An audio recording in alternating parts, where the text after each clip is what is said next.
Donc, voici un petit tutoriel à savoir comment utiliser le compteur et dans RSLogix et aussi dans l'application de Component, là, donc pour la faire afficher sur une interface opérateur. Donc, dans un premier temps, on veut faire un compteur qui va fonctionner avec un bit quelconque. Donc, on va utiliser un binary bit pour le faire. Donc, la façon qu'on va faire, c'est qu'on va aller lui donner une fonction. Donc, le premier bit, admettons qu'on prend celui-là, on va dire que c'est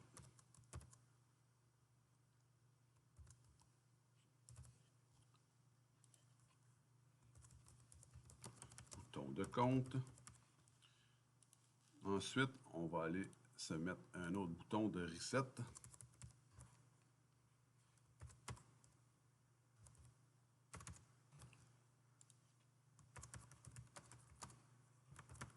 Pour resetter l'accumulateur.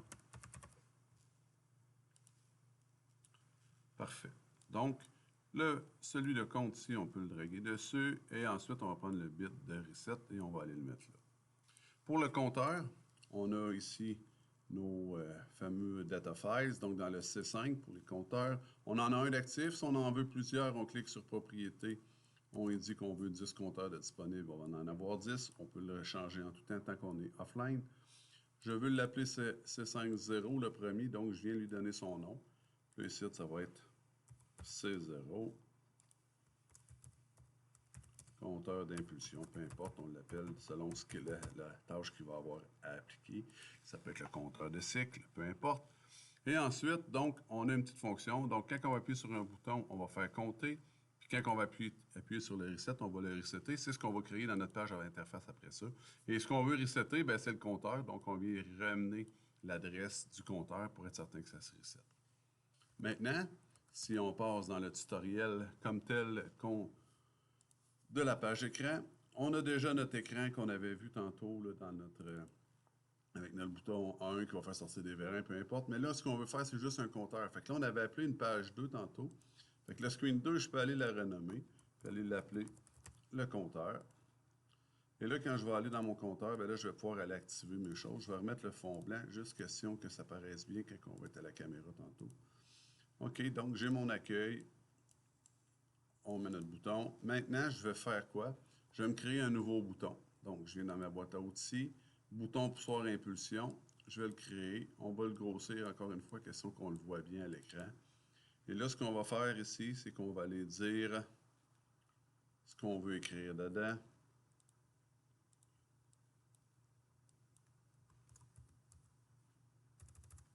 On va l'appeler impulsion. Puis on va aller grossir la police pour que vous puissiez bien le lire dans l'écran.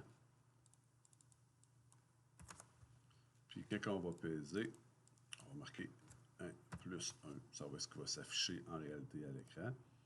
On veut que ça soit bleu. Ça peut rester bleu, c'est bien beau. Donc, à la suite de ça, je vais aller voir. On peut mettre la police en gras. Puis on va la mettre en gras, question de voir vraiment ce qu'il en retourne. Et après ça, je peux refermer. Là, je vois mon impulsion.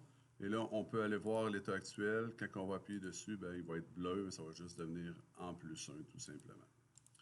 C'est bien beau. Là, maintenant, on va avoir un autre bouton, mais cette fois-ci pour le reset. Fait qu'on va créer un autre bouton poussoir impulsion.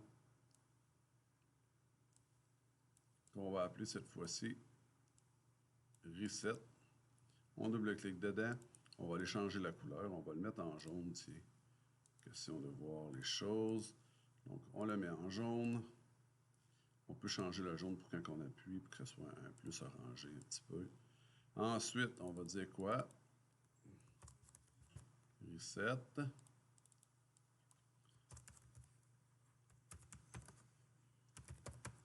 On lui donne l'information qu'on veut afficher.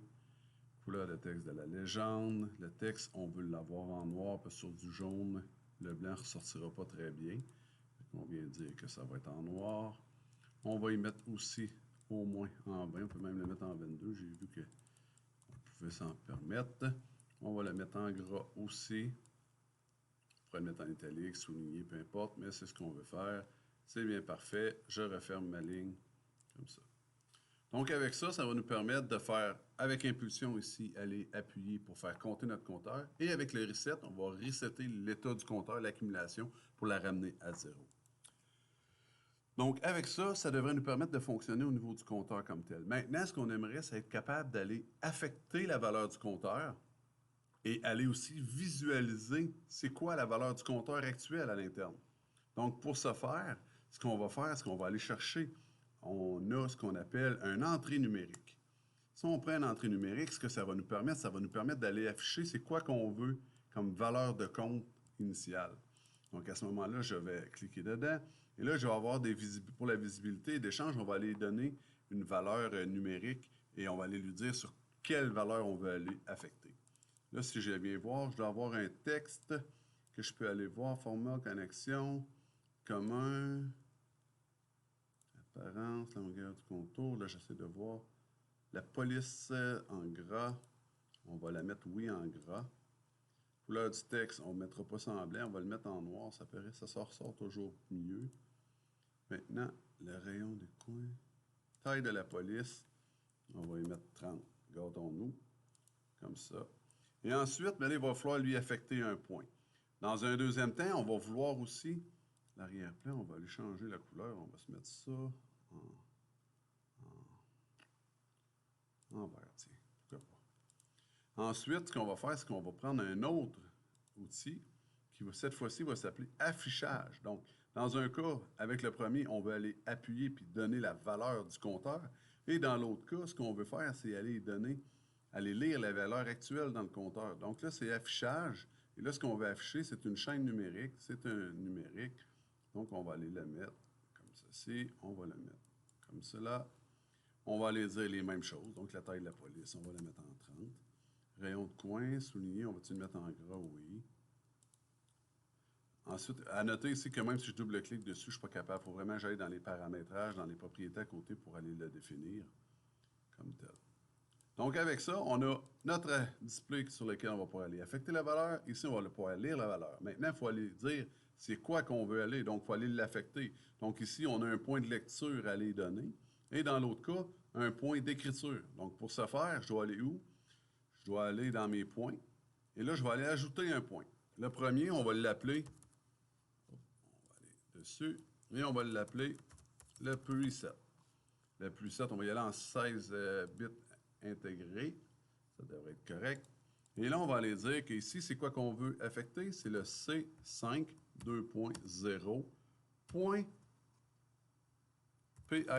qui est le preset. Si on revient, si on fait un petit retour en arrière, si on revient dans les compteurs, on voit ici qu'on a le preset et on voit le tag qu'on doit lui donner. C5 2.0.preset, si on veut aller l'écrire dedans. Et l'accumulateur, maintenant, c'est C5 2.0.ACC pour l'accumulateur. Donc, si je retourne ici, donc j'ai le preset, c'est dans le PLC1 pour le contrôleur, et là, ça va être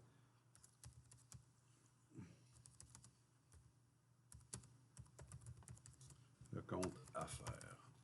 Et ensuite, bien, je vais en ajouter un autre qui, cette fois-ci, va s'appeler accumulateur. Toujours ça fait la même affaire. C5 2.0.ACC, on va le mettre en majuscule, ACC, toujours au PLC, valeur actuelle du compteur. Donc, avec ça, en principe, si on retourne à nos écrans et qu'on voit notre écran de compteur, ici, on va aller écrire dans quoi? Il faut aller lui dire point d'écriture. On va aller écrire le preset. Et ici, on veut écrire quoi? On va aller écrire, cette fois-ci, on va aller lire, pardon, on va aller lire la valeur de l'accumulateur actuel. Là, on a 0. On va une fois de plus aller jouer la valeur du texte. On va aller mettre ça en noir. Peut-être que sur du bleu, ça va être correct. Ouais, finalement, le blanc était mieux. On le ramène en blanc. Et voilà. Oh. Ah. Je me suis trompé d'endroit, désolé. Et voilà. Donc, avec ça, en principe, si on transfère ça dans notre écran, on devrait avoir quelque chose qui devrait bien fonctionner. Donc, pour ce faire, je mets la page de l'écran pour que vous puissiez voir à quoi ça va ressembler. Je viens déconnecter, je viens valider pour voir qu'il n'y a pas d'erreur pour l'instant. Ah oui, c'est vrai, nous avons oublié, elle nous avertit qu'on a des boutons, mais qui n'ont pas été affectés. Fait qu'effectivement, on va aller affecter nos boutons. Maintenant, on va aller ajouter nos 2 boutons. Impulsion. Cette fois-ci, c'est un booléen parce que c'est juste un bit qu'on veut affecter. Le B3 2.0/0 dans notre premier cas. On va l'affecter celui-là. Donc,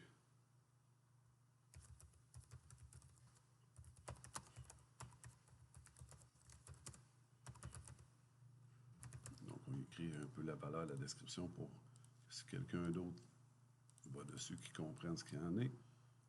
Et le reset. CTU, qui va être aussi un booléen, qui va permettre d'aller écrire B3 2.S0/1. On va affecter toujours notre PLC. Reset de la valeur du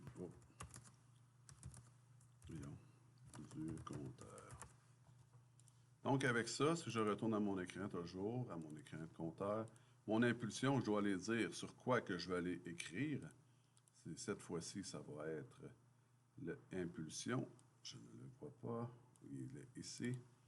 Et ensuite, le reset, on va lui dire, toi, tu vas aller affecter le bit reset compteur.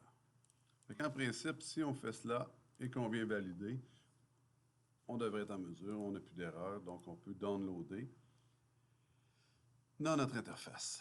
Donc, on procède, on transfère, on voit que c'est en train de se faire, on veut s'arrêter l'application chargée, bien sûr.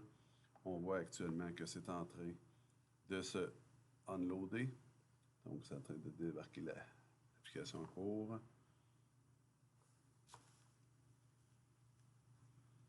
C'est prêt. Est-ce qu'on veut l'écraser? Oui. Une fois que c'est fait, si on redécolle notre application en appuyant sur Run, on devrait voir notre nouvelle page apparaître. Et là, il va nous rester à aller configurer notre temporisateur pour qu'il fonctionne. Donc ici, si je viens voir page 2, on voit notre impulsion. On voit ici qu'il y a des choses, mais là, il est écrit dans rien. Fait que là, ce que je vais faire, c'est que je vais rentrer, je vais transférer mon programme d'ARS Logix à l'intérieur comme System Comms. Je sélectionne mon réseau, je veux communiquer avec mon automate et je fais un download. On va y aller. Tuto compteur. Et je vais l'envoyer sur mon bureau, dans mon cas. Et voilà. Enregistré. On transfère.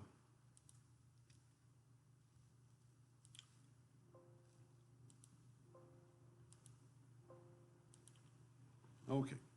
Donc là, je roule actuellement sur mon projet. Ici, il a dit qu'il y avait des problèmes. C'est sûr que là, j'ai downloadé, donc il a perdu la communication pendant un certain moment. Si je viens appuyer ici et que je viens mettre 15 comme impulsion, en principe, en faisant Enter, on voit ici qu'à l'écran, j'ai maintenant 15 qui est affiché. La valeur du compteur est à 0, on la voit affichée ici. Et on voit que si je viens appuyer sur des impulsions ici, on voit qu'en bas, le compteur, il compte. Et qu'à n'importe quel moment, lorsque je vais appuyer sur le reset, je vais ramener mon preset à 0 comme tel. Donc, je peux le compter.